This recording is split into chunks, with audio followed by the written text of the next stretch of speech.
Whoa. Book 12 was a doozy.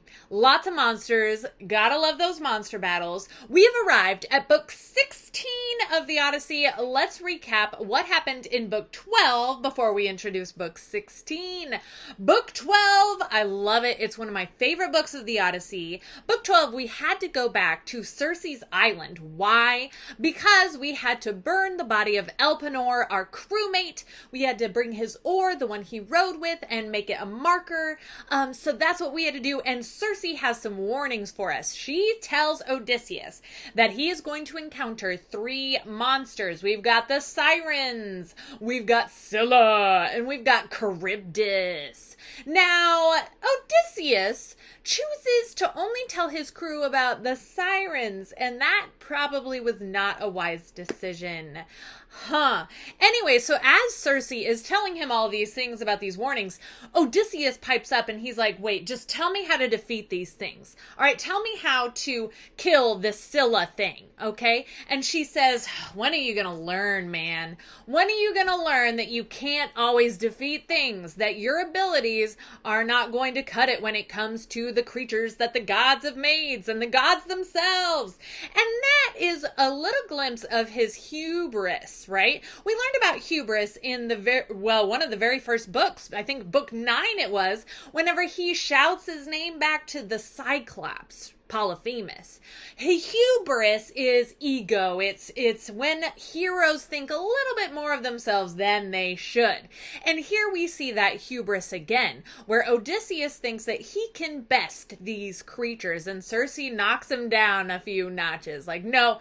Don't even think about besting these creatures. You can't win in this situation. You've just got to survive.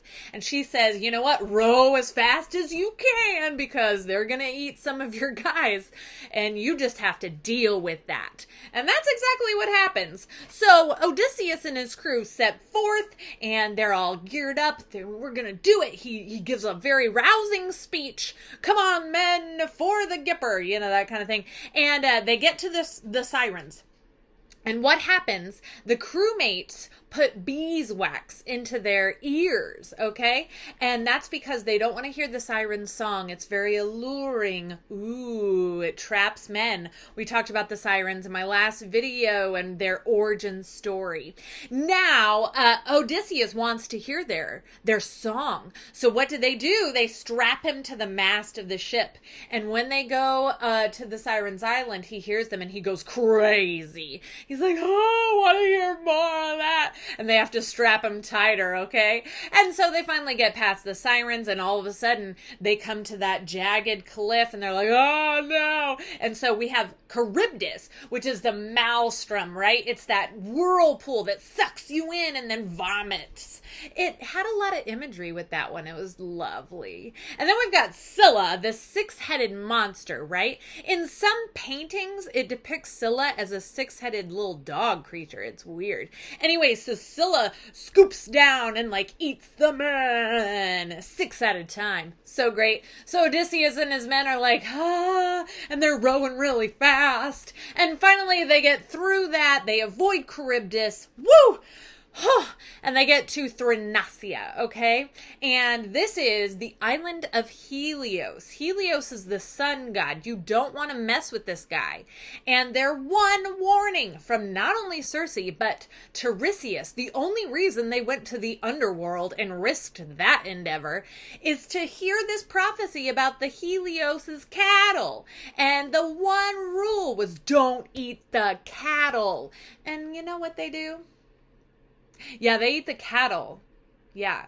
But really, can you blame them? I mean, they were stuck on this island because of all these storms, and the guys were hungry. Eurylochus gives a rousing speech about how, men, it is worse to die of hunger than from the gods' wrath.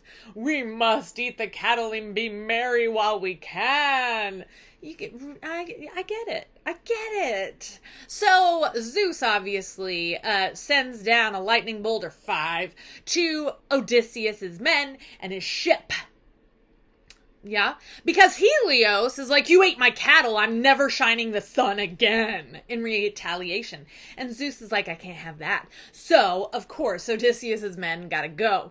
And that's what happens. And Odysseus is thrown out to sea towards Charybdis, and he's like, whoa, no. So he holds on to a tree for days and days and days until finally he can hold on no longer, and he is pulled out to sea towards, you guessed it, Calypso's island. And that's where we first began this story. Remember, this story starts in medias res, which means in the middle of things. And that right there was right in the middle of things. And so here we are at Calypso's island, and this is where the story begins. And this is where we pause and we break out of our story within a story. Remember, that's called a frame narrative. Frame narrative, story within a story. So we break out of that story and we're all of a sudden back at King Alcinous's island, his palace. And Odysseus has stopped telling his story and he's like, whew!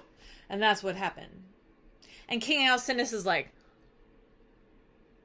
whoa, that's crazy, man. And King Alcinous feels so much pity for this Odysseus guy. And he's like, we're going to get you home. Don't worry about it. I've got you. So he puts Odysseus in this boat. Odysseus falls asleep, which really he should stop falling asleep in boats. And you know what happened the last time he fell asleep in that boat? The winds and but this time it works out, and he falls asleep on the boat, and King Alcinous's men, they carry him onto the shores of Ithaca, where Odysseus wakes up and he has no clue where he is. He's like, what happened? What happened? Where am I? Am I trapped on another island? What's going on? And Athena shows up, of course, because she's like the motherly figure for Odysseus, which is very cute. And she's like, hey, do you recognize these caves? Hey, how about that mountain? You played on that as a kid. Hey, all right. You recognize where you are? He's like, whoa, I'm back home. And this is where we get into books 13 through about, 15.